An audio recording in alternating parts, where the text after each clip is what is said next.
Right, it's time to start putting these together. Sat them with the best face up and in. So what I'll do on each one, mark the face and my little marks to the inside edge. I've got the drawers here, these are the same. Put a mark on. And then I'm using the first and the third, or the first and the third dominoes, 8mm cutter, 100mm dominoes. And for this little door, I think I'm going to cut these down to about 70mm. So I'll go into this frame, I'll go into this rail 25mm or something, so it'll be a bit like that. But the rest of them will get the full 100mm domino. I've shown this plenty of times, so I'll quickly do this little one and then get on with the rest. And these timbers, once planed, they were an inch board, sawn inch board. They finished at 21 and a half. So I'll set this cutter at 10mm. And for this little one I'm just doing 25 into there, like I say.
You can see from making the timber wider, see it would have finished about there.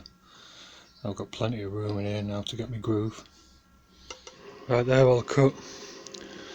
Just before I put my jig away in my machine, I'll go through it all, make sure that I've got all the holes cut.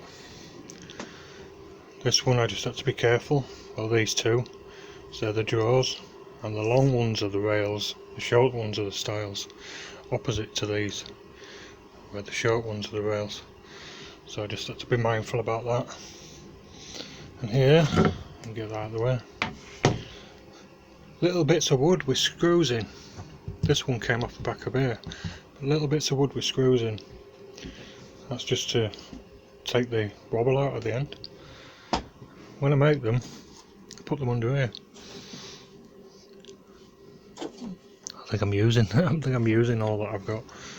But yeah, a little bit of wood with a screw in. Don't take the screw out and throw it away, just put it to one side. Always useful. So I'll cut the grooves once I've checked them. It's a tad warm in here today. I've got a little fan on up there. Got me all open. Doors open around there. And it's still 83, 84.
I'm just using my little trestles and bits of wood, so all my rips are going to be long ways like that. When I get an 8x4 board on here, I could just rip pieces off this way, but then I'd have to work out how many panels and I might end up with a lump at the end that I can't use. I'm going to put an 18mm board on here and rip the strips that I'm going to use for the end panels, the tall end panels, and the plinths for the kickboards. So they're going to be long rips. So while I'm at it, I'm just going to cut the 9mm boards at that. I cut a 9mm board the height of the door, height of the panel of the door, because they're all pretty much the same apart from the jaws. So I'll just rip a board at about 600mm, that says 568 there. So all these are going to be similar width. I should be able to get all these boards out of one rip, and then we'll see where the bits for the doors, for the jaws, come from.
Right, I've got all my doors laid out again.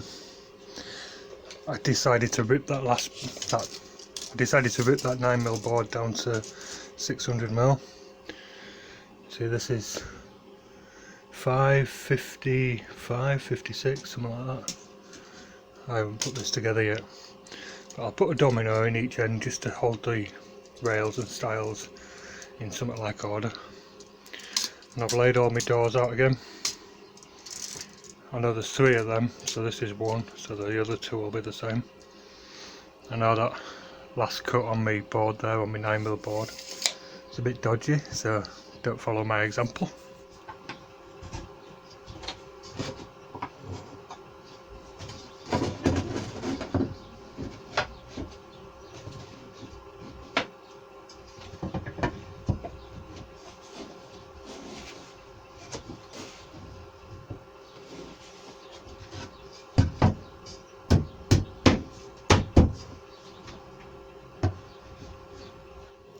Right, I've just put 1 domino in.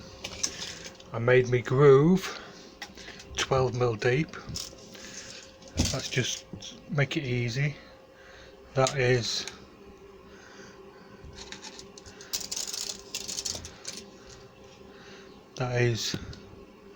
430. I made it 1/2 inch deep just so that I can add 20mm, so it's going to go in 10mm into the groove. The 2mm extra on the 1/2 inch will just give it a little bit of clearance. But I'll make a note of that, make a list, go through all of these, do the same, and then I can cut the boards to size. Right, that 8-foot board I just ripped down the middle and then cut a piece that's long enough to be able to get 3 of these 600 units out of it. It's wider than I want and longer, so I just need to rip it down a little bit and square it all up into pieces.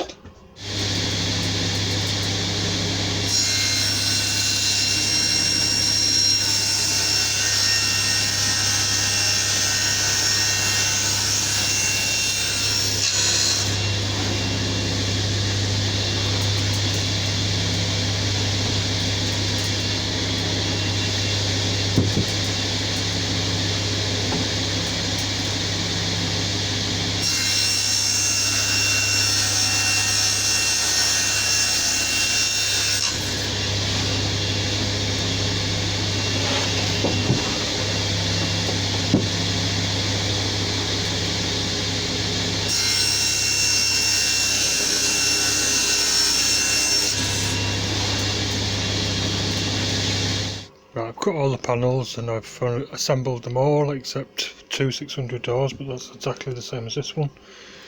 Under there I've got the 500mm one. I haven't put any dominoes in, but I can tell from this that they fit, they shouldn't be a problem. So I can start gluing them together now. I'm using this PU glue, which is waterproof, salt waterproof, exterior, interior, acid and chemical resistant. The paint I'm putting on is a PU paint, which is waterproof and quite hard wearing, but better to be safe than sorry.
Right, those doors are all clamped up, and always the pack level, sight them through if you want. Make sure they're not sat up on these bits where the glue squeezed out. It's quite warm in here, so the glue was really running. In the winter I've got to put it in a pot of hot water, and in the summer I've got to put it in somewhere cool. Where there was glue on the faces, I put a piece of paper so the bits of wood don't stick, or at least I'll be able to twist them off. There's only the paper to sand off. Let's be a little creative here, but I've made sure the square with my pointy stick that's up there. I had to buy a new sander a little while ago. I got one of the cheaper Makita ones, never had one of them before. I can't believe Makita would make something cheap and nasty. I bought a Bosch a little while ago, that died, it's only about a year old. Makita's still going, that's 20-year-old. And somewhere here I bought this cheap nasty Titan, and it's still going after quite a few years now. So I'm very disappointed with Bosch. I haven't thrown it away because I might Frankenstein it out of something. Still got a good motor in it. I might just throw it in the bin, we'll see. But yeah, bought Makita, I'll let you know how that goes.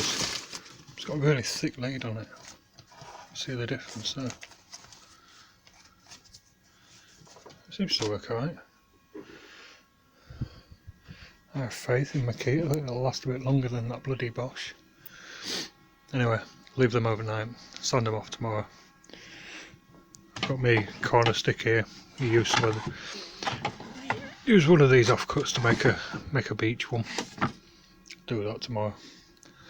And then when they're all sanded off, I'm going to take them up to the job, fit them, and then if I've got to plane anything off, because 2mm that I left in the clearance all the way around, it's a little tight maybe, you know, it'll be more like 3mm when I push them all around. But we'll see.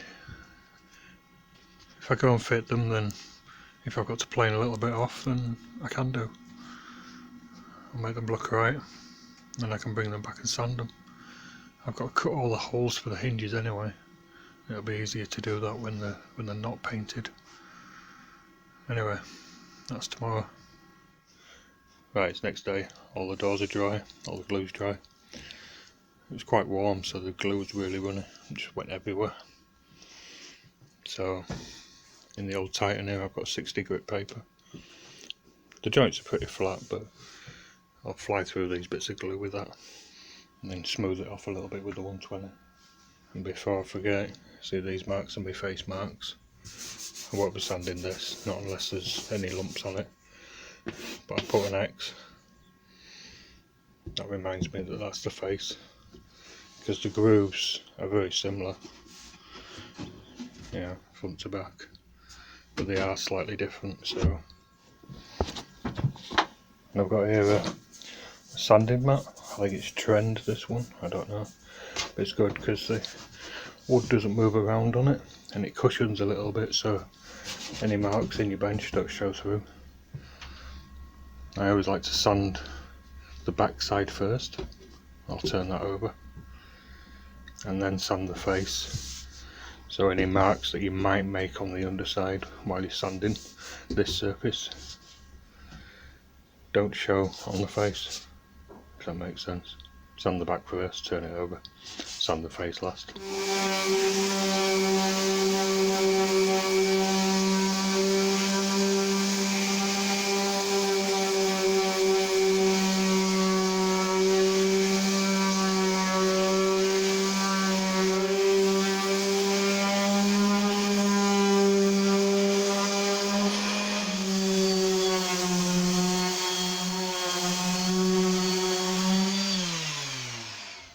Oh, it's quite smooth, but you don't want it too smooth if you're going to be painting it. You want a bit of a key on the wood so that the paint sticks better.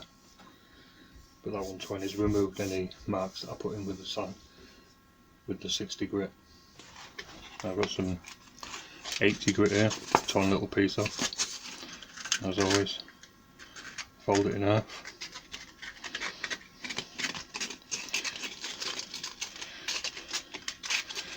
That gives you sort of 2 straight lines on each side to get in the edges.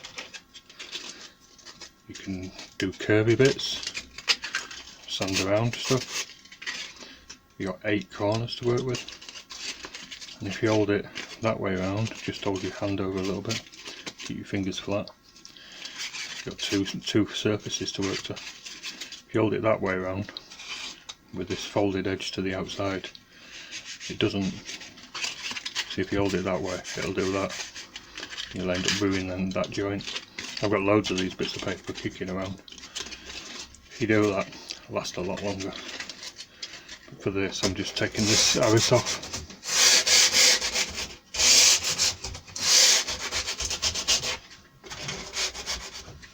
And the ends are pretty flush, so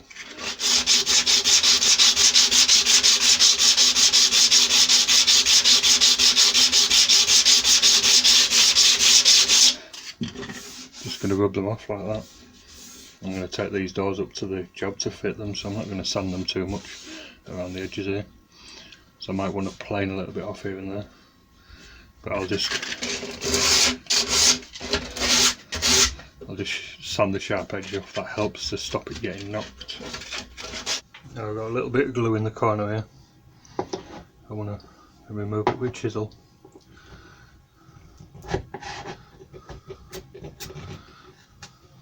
It's quite easy to remove, is this stuff. What you want to do is avoid sanding the face of this, because it's got like a flat layer where it's been pressed when it was made. If you sand it, any areas that you sand or the whole sheet will react like the edges do, you know, when it goes all furry. So you want to avoid sanding that. If you have to, just give it a light sand. Try not to dig in too deep. So I'll just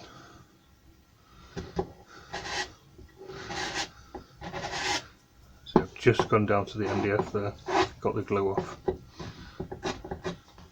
you don't want to go any deeper.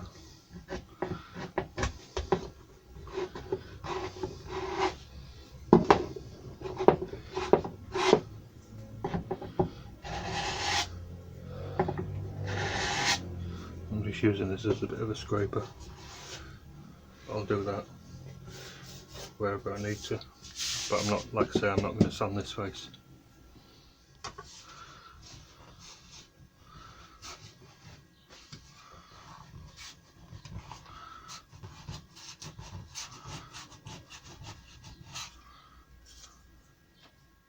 All the doors are sanded. And I've got them laid out how they're going to be going on the job like that. This is a 600 door. I'm just using a 500. Don't matter. Don't matter about the width there. It's this top that I'm interested in. So all the bottoms are flush here and there, and I've only left 2mm. There's only a 2mm gap there and a 2mm gap there. These are notes that I made on the job. These are the drawers. This is the drawer bottom. See, I've got 310 there to the bottom of the first drawer, or the second drawer should I say.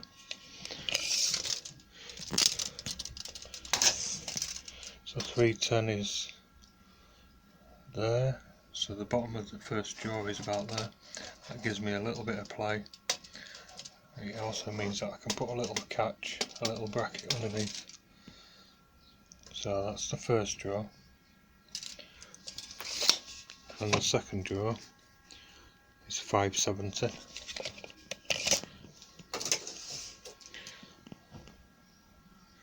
Which is there. So I've got 15mm there to play with. And although I only put 2mm on the drawing, drawers will sag.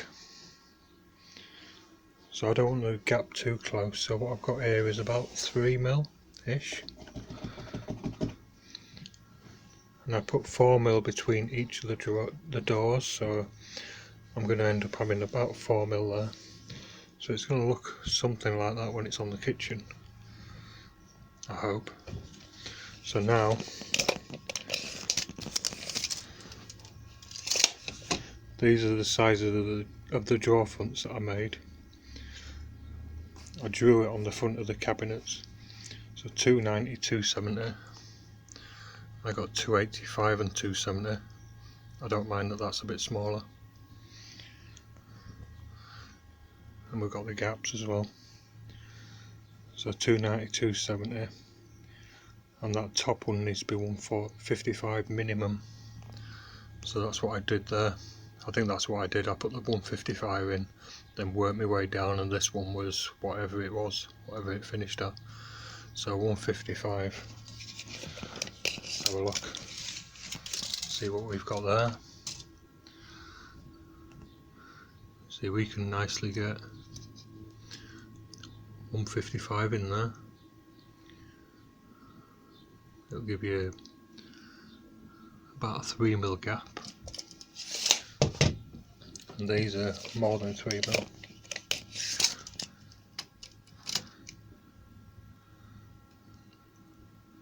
And those gaps are about 3mm. So now that's looking right. I've cut a board here.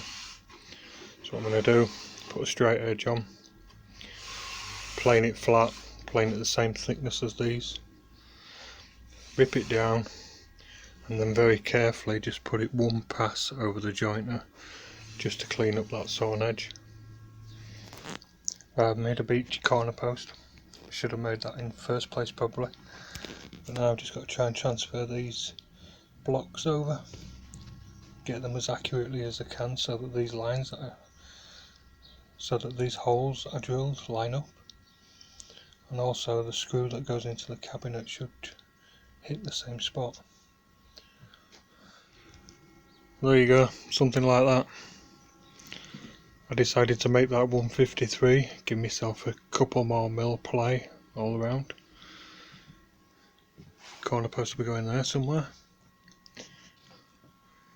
That's how it should all go together tomorrow when I go up and fit them.